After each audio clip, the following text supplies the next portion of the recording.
Hello मेरे दोस्तों, आप सभी को राधे राधे, जय श्री कृष्णा। मैं Kundan sir, faculty of physics. मैं पिछली वीडियो में आप सबों को बताया था कि मैं क्लास 10th फिजिक्स का चैप्टर वाइज एनालिसिस करेंगे, जिसमें हम लोग ऑब्जेक्टिव क्वेश्चन, द्विघुतरीय क्वेश्चन और PQR देखेंगे। तो हम आप लोगों के सामने फिजिक्स का लेसन 1, 10th फिजिक्स लेसन 1, जिसका नाम है प्रकाश का परिवर्तन, उस चैप्टर को लेकर हम आप लोगों के सामने आए हैं।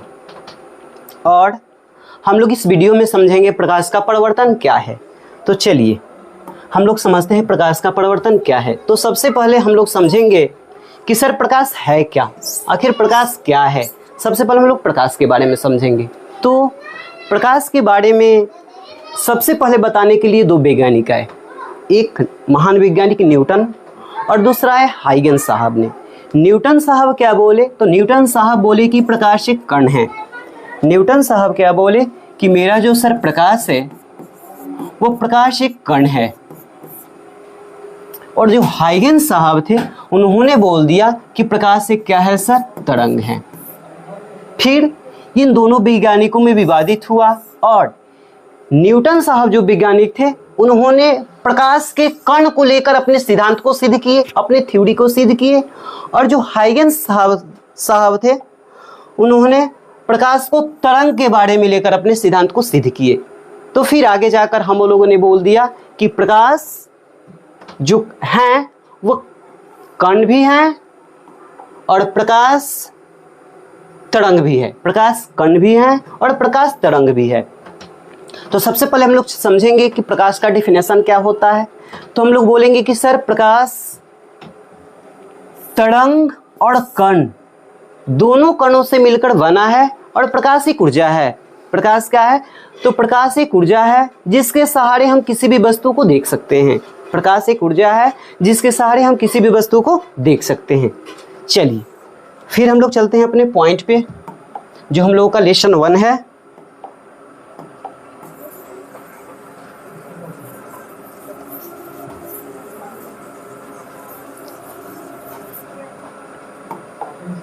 चलिए हम लोग अपने चैप्टर पे चलते हैं। सर हम लोग अपने चैप्टर पे चलते हैं, प्रकाश का परिवर्तन।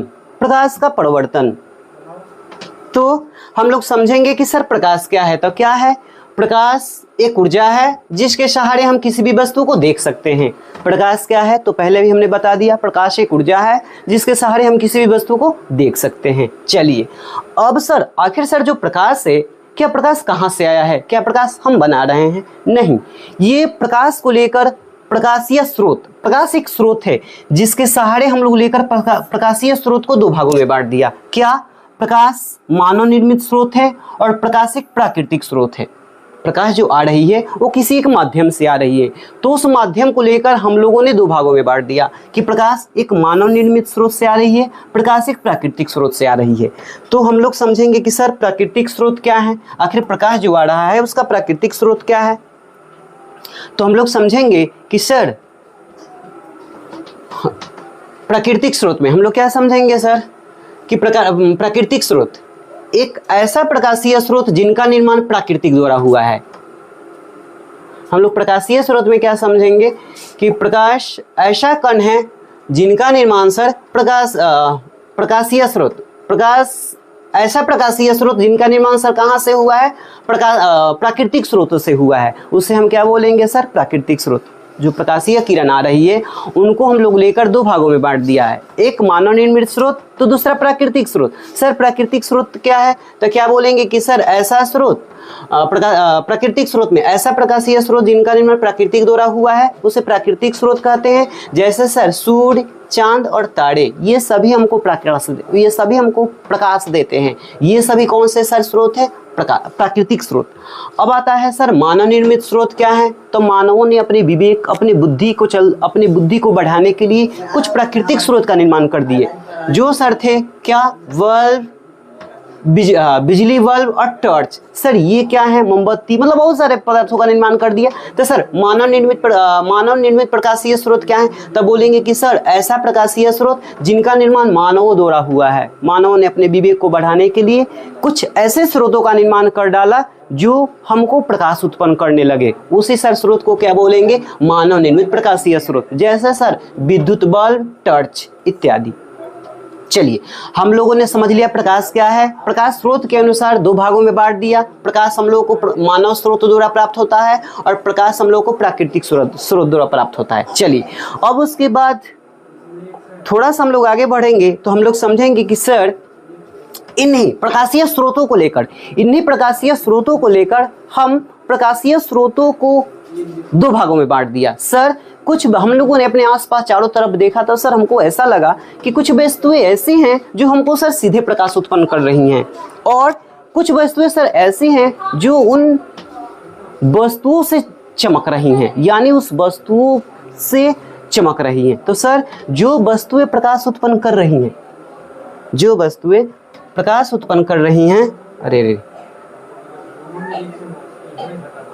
हाँ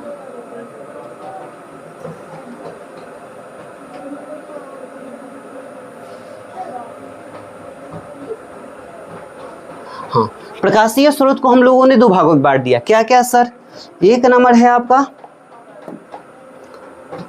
प्रदीप्त वस्तुएं और दूसरा है अप्रदीप्त वस्तुएं। तो अब हम लोग समझेंगे सर प्रदीप्त वस्तुएं क्या हैं। तो क्या बोलेंगे कि सर प्रदीप्त वस्तुएं वैसी वस्तुएं होती हैं जिनके पास खुद का अपना प्रकाश होता है, यानी प्रदीप्त वस्तुएं खुद से प्रकाश को उत्सर्जित करती हैं। वही लिखा गया है कि प्रदीप्त वस्तुएं वैसी वस्तुएं हैं जो प्रकाश उत्सर्जित करती हों। जैसे सर सूर्य, तारे, बल्ब, मोमबत्ती एवं सभी प्रकाशीय स्रोत क्या है बाबू? आपका प्रदीप्त वस्तुएं हैं।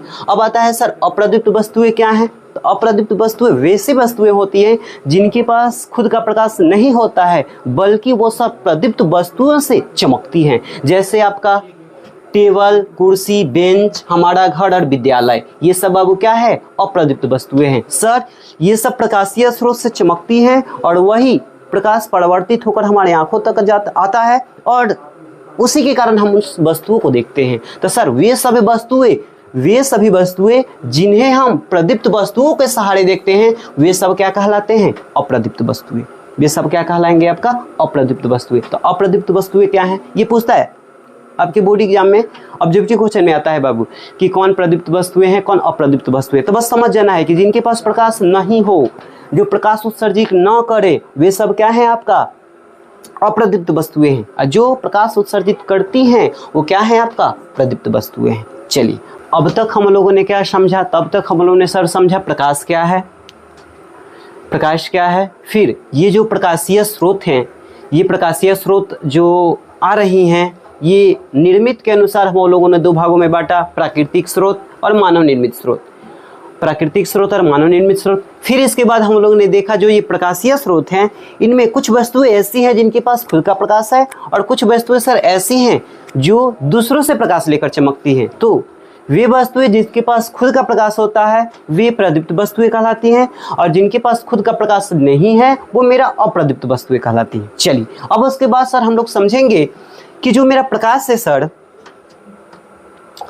जो मेरा प्रकाश है, ये प्रकाश सर वायुमंडल में गमन कर रहे हैं। ये प्रकाश है ये खुले वायुमंडल में गमन कर रहे हैं। तो सर हमने देखा कि जो मेरा प्रकाश के कण हैं ये कुछ कणों से टकराकर कई भागों में मुड़ गए, कई भागों में बिछड़ गए, कई भागों में गमन कर गए। तो इसी घटना को हम लोग आगे जाकर प्रकाश के प्रकीर्णन के बारे में समझा। तो यहाँ पर सवाल ये उठता है कि प्रकाश का प्रकीर्णन क्या है। तो हम लोग समझेंगे प्रकाश का प्रकीर्णन। क्या बोलेंगे सर?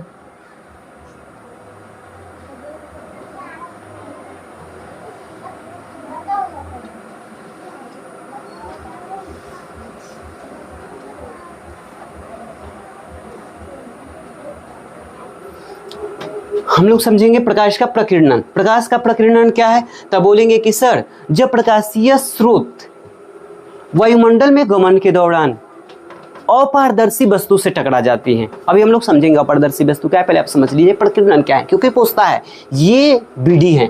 ये जो क्वेश्चन है भाई साहब, ये इस क्वेश्चन को, ये जो हमारा क्वेश्चन है ये इंपॉर्टेंट क्वेश्चन है, इसके सामने हम लोग बीडी लिख लेते हैं, बोर्ड मॉडल। बस हमारा बोर्ड ये है, जो मेरा एग्जाम है, जो बोर्ड है हमारा करता क्या है भाई, सबसे बड़ा चीटेड है ये, चीटिंग यही सबसे बड़ा चीटेड है। ये क्या करता है कि जो प्रीवियस ईयर का जितने सारे क्वेश्चन है उसी क्वेश्चन को पूछ देता है, ये खुद से अपना नया क्वेश्चन नहीं डालता, यही क्वेश्चन को पूछ देता है। तो हम लोग ये क्वेश्चन बार बार पूछा गया है, प्रकीर्णन क्या है सर, प्रकीर्णन क्या है, प्रकीर्णन की घटनाएं क्या आप समझाइए। तब बोलेंगे कि सर प्रकाशीय किरण जब वायुमंडल में गमन करती हैं तो गमन के दौरान कुछ अपारदर्शी वस्तुओं से टकराकर, कुछ अपारदर्शी वस्तुएं क्या हैं सर, तो धूल हो गए, धूलकण हो गए, कंकड़ हो गया, पत्थर हो गया, इन अपारदर्शी वस्तुओं से टकराकर फैल जाती हैं और वह सीधी रेखा में गमन कर रही प्रकाशीय किरण अपने अस्तित्व को खो देती है। अब उनको पता नहीं चलता है कि भाई हम कहाँ गए कहाँ नहीं गए। प्रकाश का प्रकीर्णन, वायुमंडल में प्रकाशीय किरण गमन के दौरान कुछ अपारदर्शी वस्तुओं से टकरा जाती हैं और टकराने के बाद चारों ओर फैल जाती हैं। उसी फैलने की प्रक्रिया को क्या कहते हैं सर, प्रकीर्णन। उसी फैलने की प्रक्रिया को क्या कहते हैं, प्रकीर्णन। चलिए हम लोगों ने प्रकीर्णन समझ लिया।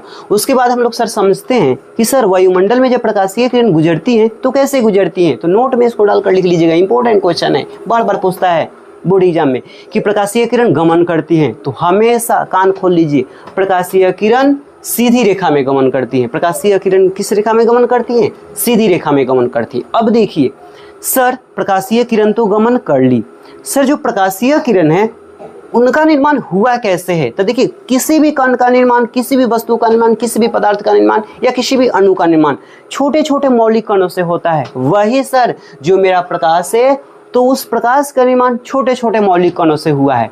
तो अब यहाँ से सवाल उठता है सर किरण पुंज क्या है। तब बोलेंगे कि सर किरणों के समूह को क्या कहते हैं, किरण पुंज। किरणों के समूह को क्या बोलते हैं, किरण पुंज। अब किरण पुंज आगे जाकर 3 भागों में बांट गई हैं। क्या सर, समानांतर किरण पुंज, अपसारी किरण पुंज और अभिसारी किरण पुंज।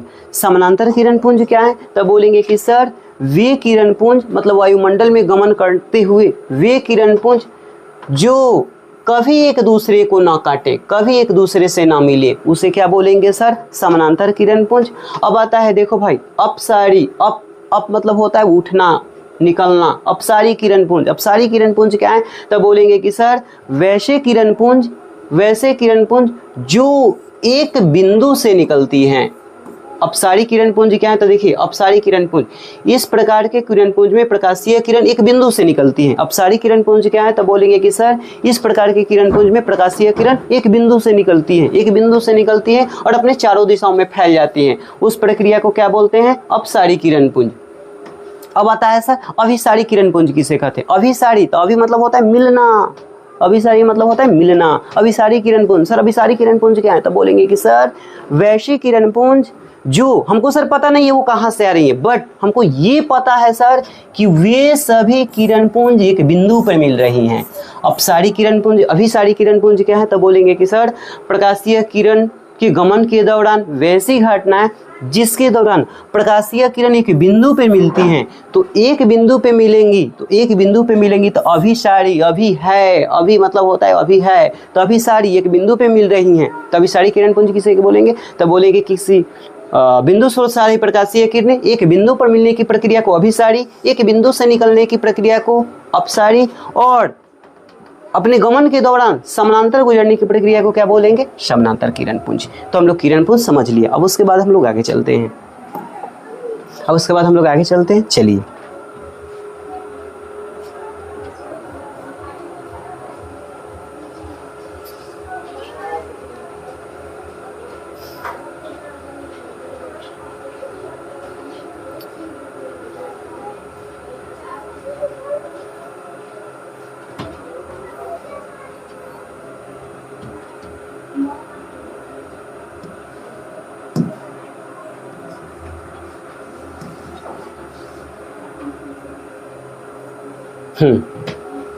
अब हम लोग समझेंगे आगे की बात।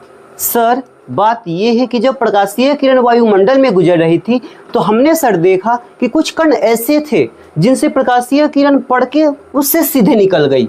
सर कुछ कण ऐसे थे जिनसे प्रकाशीय किरण टकराई तो थी, लेकिन सर टकरा कर जिस पथ से आई उसी पथ से लौट गई।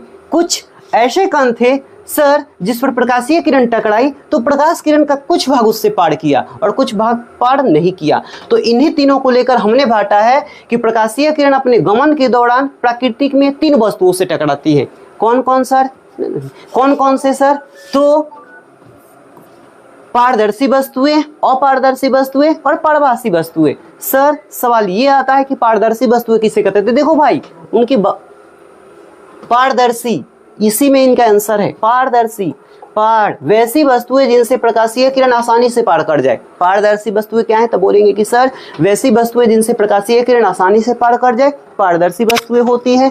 अपारदर्शी वस्तुएं, मतलब नहीं पार करना, तो वैसी वस्तुएं जिनसे प्रकाशीय किरण पार नहीं कर सके।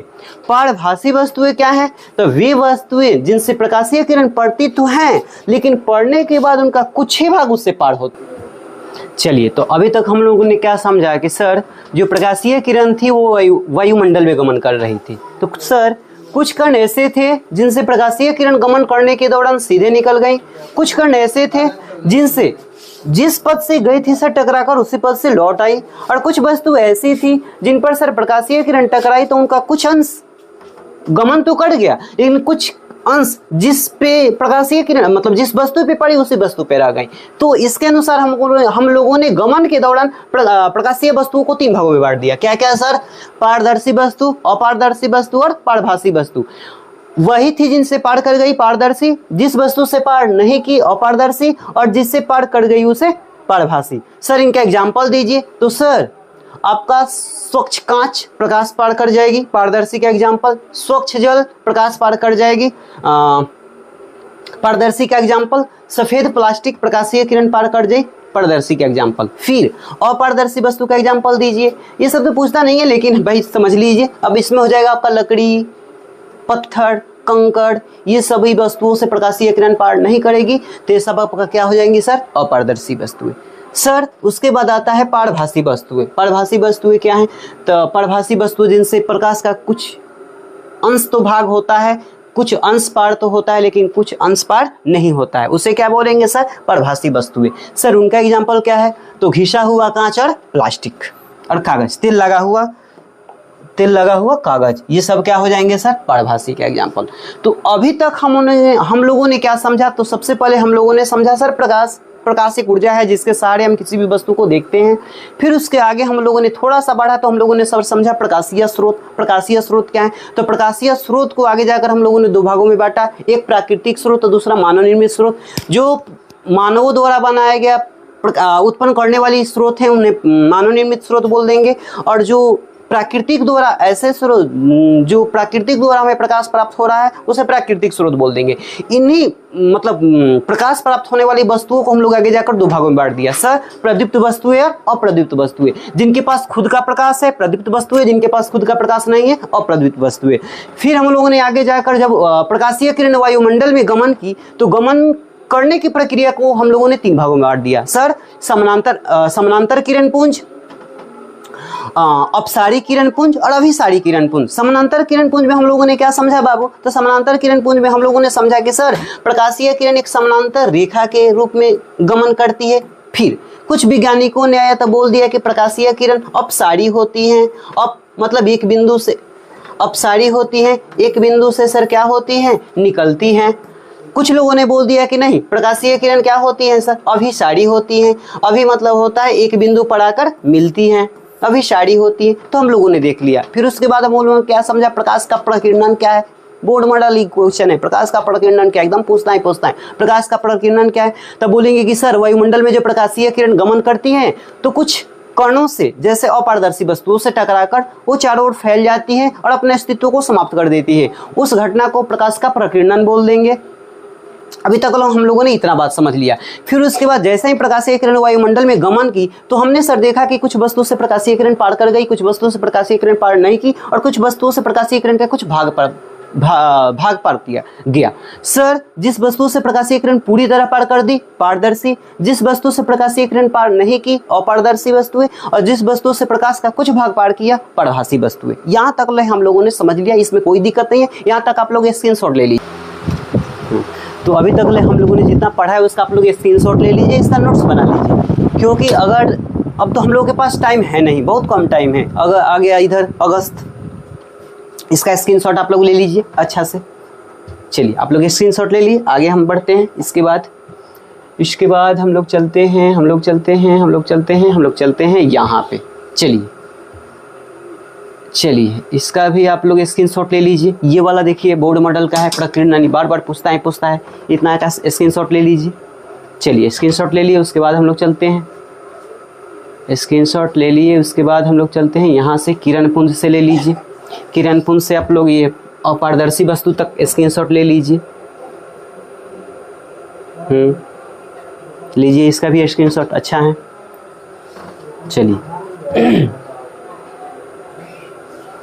चलिए यहाँ तक का आप लोग हम लोग पढ़ लिए, यहाँ तक का स्क्रीनशॉट ले लिए। चलिए अब हम लोग चलते हैं आगे अपने पॉइंट पे।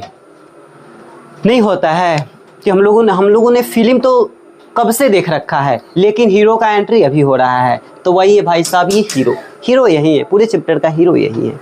चैप्टर ही इन्हीं के नाम से पड़ा है, जैसे हीरो के नाम से फिल्म बनता है, यही फिल्म इन्हीं हीरो के भाई साहब के नाम से पड़ा है। सर क्या है, तो हम अब समझेंगे प्रकाश का परिवर्तन। प्रकाश का परिवर्तन क्या है? देखो भाई सर, प्रकाश के परिवर्तन के बारे में तो हम लोग बाद में समझेंगे, लेकिन प्रकाश के परिवर्तन के दौरान हमको कौन कौन सी स्रोत चाहिए, उन्हीं स्रोत के बारे में हम लोगों ने पहले वर्णन किया है। हम लोगों ने जो पहले पढ़ा है वो बेकार नहीं पढ़ा है। इसी घटना के बारे में जो कुछ भी वस्तु हम लोग प्रयोग किए हैं, उसी वस्तु के बारे में हम लोगों ने पढ़ा है। तो सर प्रकाश के परिवर्तन के दौरान हमको कौन कौन सी वस्तुएं चाहिए? तो देखो भाई सर, प्रकाश का परावर्तन यानी सर प्रकाशीय किरण जिस पथ से गई उसी पथ से लौट आई, तो क्या उसके लिए पारदर्शी वस्तु चाहिए? नहीं। प्रकाशीय किरण जिस पथ से गई, दिमाग खोलिए, अभी समझाए थे, प्रकाशीय किरण जिस पथ से गई उसी पथ से लौट आई, उसके लिए हमको कैसी वस्तु चाहिए? अपारदर्शी वस्तुएं। तो ये सब पूछता है कि प्रकाश के घटना के दौरान कौन कौन सी वस्तुओं का प्रयोग हम लोग करेंगे। तो अपारदर्शी वस्तु का सबसे पहले तो प्रकाशीय स्रोत का, बिना प्रकाश के लिए बिना हम लोग इस घटना को नहीं करेंगे। तो सबसे पहले हम लोगों को प्रकाश स्रोत चाहिए, फिर अपारदर्शी वस्तु चाहिए। चलिए तो हम लोग स्टार्ट करते हैं कि सर प्रकाश का परिवर्तन है क्या। तब बोलेंगे कि सर किसी बिंदु स्रोत से आ रही प्रकाशीय किरणें, किसी बिंदु स्रोत से आ रही प्रकाशीय किरणें अपारदर्शी वस्तु से टकराने के बाद, देखिए अपारदर्शी वस्तु आ गया ना, अभी हम लोग अपारदर्शी वस्तु का चर्चा किए थे ना। अपारदर्शी वस्तु का किसी बिंदु स्रोत से आ रही प्रकाशीय किरणें अपारदर्शी वस्तु से टकराकर पुनः, यानी सर जिस माध्यम से आ रही थी उसी माध्यम में इस सतह से टकराकर और उसी माध्यम में चली गई। क्या सर? किसी बिंदु स्रोत से आ रही प्रकाशीय किरणें अपारदर्शी वस्तु से टकराकर उसी माध्यम में लौट जाने की घटना को क्या बोलते हैं सर? प्रकाश का परिवर्तन। अब जैसे ही सर प्रकाश का परिवर्तन हुआ तो उसके दौरान बहुत सारे पॉइंट बाहर निकल कर आ गए। अब इन सारे पॉइंट को हम लोग समझेंगे क्या क्या है सर, उन सारे पॉइंट को हम लोग समझेंगे। सर कौन कौन से पॉइंट हैं? तो यहाँ पर जब प्रकाश का परिवर्तन हुआ तो सबसे पहले हम लोगों ने एक सतह लिया। वे सर सतह कैसी थी? तो वो सर सतह मेरी थी, वो सतह थी अपारदर्शी वस्तु, अपारदर्शी सतह, अपारदर्शी सतह। सर अपारदर्शी सतह क्या है? तो वैसी सतह जिससे प्रकाशीय किरण पार नहीं हो सके उसे अपारदर्शी सतह बोल देंगे। चलिए फिर उसके बाद आता है कि सर ये जो वाली किरण जा रही हैं उस किरण को क्या बोलेंगे? तो देखिए उस किरण को हम लोग बोलेंगे सर नहीं, गलती हो। चलिए हम लोगों ने क्या समझा? हम लोगों ने प्रकाश के परिवर्तन का घटना समझ लिया कि प्रकाशीय स्रोत किसी बिंदु से आएंगी और अपारदर्शी वस्तु से टकराकर पुनः उसी दिशा में चली जाएंगी। उस प्रक्रिया के दौरान क्या बिंदु निकल आएंगे? तो सर सबसे पहले आपतन बिंदु आएगी, आपतन बिंदु आ गई, फिर सर आपतन बिंदु आएगी, फिर उसके बाद सर आपतित किरण आ गई, फिर परावर्तित किरण आ गई, फिर उसके बाद अभिलंब आ गया। ये सब हम लोग समझेंगे। सबसे पहले हम लोग समझ लिए प्रकाश का परावर्तन क्या है। किसी बिंदु स्रोत से आ रही प्रकाशीय किरणें अपारदर्शी वस्तु से टकराकर, क्योंकि हम लोगों ने अपारदर्शी वस्तु को लिया है, पारदर्शी वस्तु को लिया होता तो प्रकाशीय किरण सर कभी परावर्तित नहीं होती, जिस पथ से आई थी उसी पथ से सीधे उसी पथ से सीधे निकलकर दूसरे माध्यम में चली जाती, तो कभी प्रकाश का परावर्तन नहीं होता। तो प्रकाश का परावर्तन होने के लिए हम लोगों को कैसा माध्यम, कैसा सतह चाहिए सर? अपारदर्शी सतह। तो सर क्या है? तो किसी बिंदु स्रोत से आ रही प्रकाशीय किरणें अपारदर्शी वस्तु से टकराकर जिस माध्यम से आई थी उसी माध्यम में लौट गई, उसे प्रकाश का परावर्तन कहते हैं। चलिए अब सर सबसे पहला सवाल उठता है कि इस घटना के दौरान कौन कौन से बिंदुएं उत्पन्न हुई। तो उस घटना के दौरान बाबू हम लोगों के पास आ गई सबसे पहले सर आपतन बिंदु। आपतन बिंदु क्या है? आपतन बिंदु आ गई। आपतन बिंदु क्या है? तब आपतन बिंदु तब बोलेंगे कि सर किसी बिंदु स्रोत से आने वाली किरण, आपतन बिंदु क्या बोलेंगे बाबू? किसी बिंदु स्रोत से आने वाली किरण और माध्यम से टकराकर जाने वाली किरण जिस बिंदु पर मिलती हैं उसे क्या बोलेंगे सर? आपतन बिंदु। वही लिखा गया है यहाँ पर, आपतित किरण, परावर्तित किरण और अभिलंब जिस बिंदु पर मिलते हैं उसे सर क्या बोलेंगे? आपतन बिंदु। हो गया कवर्ड। फिर उसके बाद आता है कि सर आखिर जो किरण आ रही थी उसका क्या नाम, आखिर नाम उसका क्या है? क्या उसका नाम क्या है? तो हम उस आने वाली किरण को बोल देंगे बाबू आपतित किरण। क्या है आपतित किरण? तब बोल देंगे किसी बिंदु स्रोत से आने वाली किरण जो आपतन बिंदु पर मिलती है। पॉइंट देखिए, किसी बिंदु स्रोत से आने वाली प्रकाशीय किरण जो आपतन बिंदु पर मिलती है उसे सर क्या बोलेंगे? आपतित किरण। फिर जो परावर्तित होकर जाएगी उसको क्या बोलेंगे? तो अब लिखा गया है परावर्तित किरण। क्या सर? आपतन बिंदु से टकराकर समतल सतह से टकराकर वापस जाने वाली किरण को क्या बोलेंगे सर? परावर्तित किरण। और अभिलंब क्या है सर? तो क्या लिखा गया है? आपतन बिंदु पर खींचे गए लंब को क्या बोलेंगे सर? अभिलंब।